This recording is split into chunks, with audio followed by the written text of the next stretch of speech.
கிருபைங்கால வாக்குத்தத்தத்தின்படியாய் மகிமையும் மறுரூபம் அடைய வேண்டும் என்ற தேவ சித்தத்தை மறந்து அந்த சித்தத்தை நிறைவேற்ற ஊழியனாய் விசுவாசியாய் வந்து, ஆனால் உலக சித்தத்தை, உன் சுய சித்தத்தை, உன் மனித பிரமாணத்தை நிறைவேற்றி வெள்ளியும் பொன்னையும் வீடு வாசல்களையும் நீ சம்பாதித்துக் கொள்வாய் என்றால், நீ சம்பாதித்து இவைகள் அனைத்து உனக்கு விரோதமாய் பாவக்கிரிகளாய் உன்னை அடையாளம் காட்டப் போகிறது தேவனிடத்திலே. Where is your commitment? Once you committed yourself for the ministry, you have committed yourself to the gospel of the grace period, truth of the grace, and only the glorification and the transfiguration will give you the eternal life.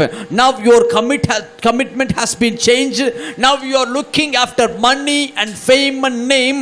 Then your wealth, your name and